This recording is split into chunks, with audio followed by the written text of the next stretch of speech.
Thank you very much to everybody involved in the Peace and Democracy House for inviting me. Thank you for including my views in this discussion. I would just begin by saying that Afghanistan is a nation that has been in existence for more than 200 years. It has been independent since 1919 in varying degrees. Its people have a faith in their identity as Afghans. It is very interesting that while there are many ethnic identities in Afghanistan, it is difficult to find an Afghan outside of Afghanistan who, upon being asked, what is your identity, says anything other than Afghan. So, therefore, I would say that Afghanistan remains a multi ethnic reality, and the Afghan people will definitely fight to preserve it. The Taliban's recent gains are the result of US mistakes, especially the mistakes of those who rushed America into withdrawal. Yes, an American withdrawal was the need for American politics, but then it could have been done in a sensible manner. The shrugging of the shoulders and not caring about Afghan lives is a particular perspective which boggles my mind and makes me very sad. At the same time, by engaging the Taliban in direct talks, the American side, beginning with President Trump's administration, gave legitimacy to the Taliban, which emboldened them. The fact remains that the Taliban know that they do not represent a majority of the people of Afghanistan. They do not even represent a majority of the Pashtuns of Afghanistan. So, in a negotiation, the only way they can ask for a bigger share in any settlement or a negotiated arrangement of power will be based on how much territory they control.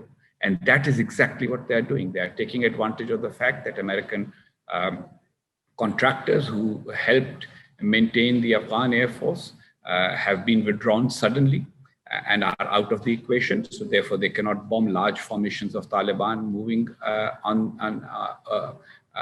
openly.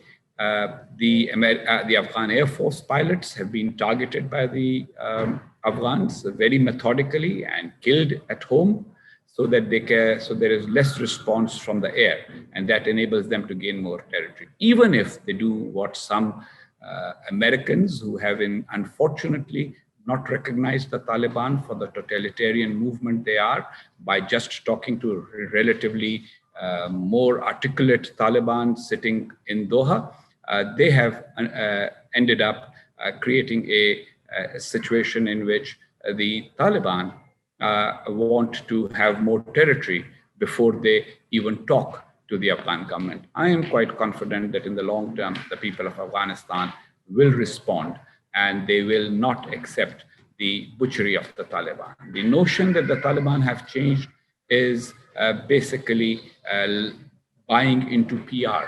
A lot of that PR comes from Pakistan, from Taliban sitting in Pakistan. Sirajuddin Haqqani wrote an op-ed in the New York Times talking about how he had a different vision. But we all know that this same Sirajuddin Haqqani still holds American and other nationality individuals as hostages. He hasn't changed. His views haven't changed. He still is a product of a Pakistani very obscurantist madrasa, which when I visited it many years ago and I wrote an article about it, because the last name Haqqani of my family unfortunately coincides with the name these people have adopted for themselves because of studying in a madrasa called Haqqaniya. And in that madrasa, the library comprised only 200 books.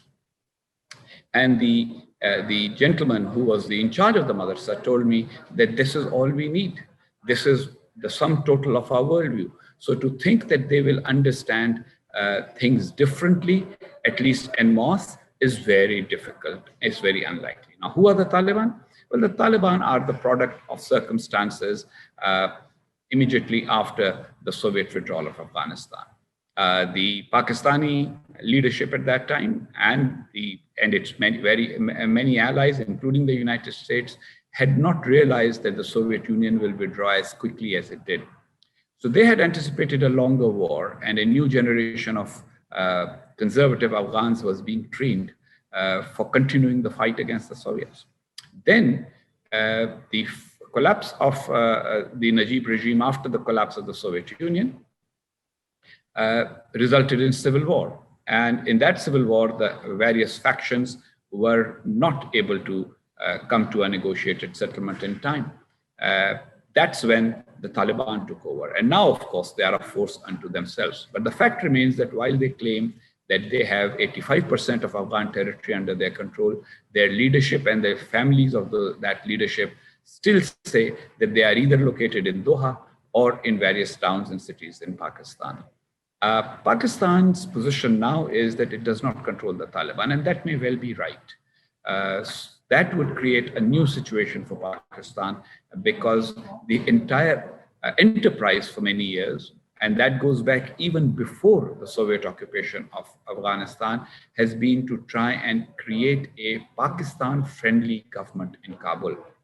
People like myself and several Pakistani Pashtun nationalist leaders have argued that the best way for Pakistan to have a friendly government in Afghanistan is to become friends with whoever is the government in Afghanistan.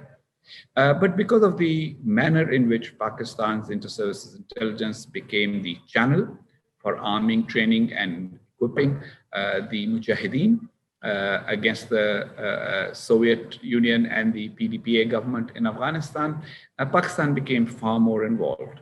And then policy, instead of being controlled by diplomats and experts, ended up falling in the hands of operatives who see things only from an operational perspective. And from an operational perspective, they assumed that it was better to have good relations with the Taliban. As I see it now, whether the official view that Pakistan does not have influence enough on the Taliban to stop them from doing certain things is accepted, or it is assumed that they do not want to control them, the fact remains that Taliban are now less of an actor that can be influenced through Pakistan. And so therefore, the many trips that Mr. Zalmay Khalilzad and other American diplomats are making to Islamabad are a waste of time, because if somebody will not do something or is unable to do something, then to keep going back to them to ask them to help is wrong. Eventually, the Pakistani leadership will have to adjust to Afghanistan's realities. If the reality is Taliban control, it will have implications for Pakistan. There will definitely be fallout from it. There are Taliban sympathizers in Pakistan. There are Taliban in Pakistan. The Pakistani Taliban and the Afghan Taliban, the current Pakistani military leadership has recognized, are much closer than Pakistan has acknowledged in the past. And their closeness means that after they have succeeded in Afghanistan, they will definitely turn their attention to Pakistan like they did last time. Secondly, the international community will not accept the Taliban as they have been, or even as they are right now. The reports from the areas that they are getting control of shows that they are unrepentant and unchanged, and there is a reason for it. If somebody says that their actions are rooted in their understanding of their religious law, and that religious law is unchanging because it was handed down by the Prophet and therefore cannot be changed by mortals, then how much adjustment and moderation, as some people say, can they accept just for the sake of external assistance and aid?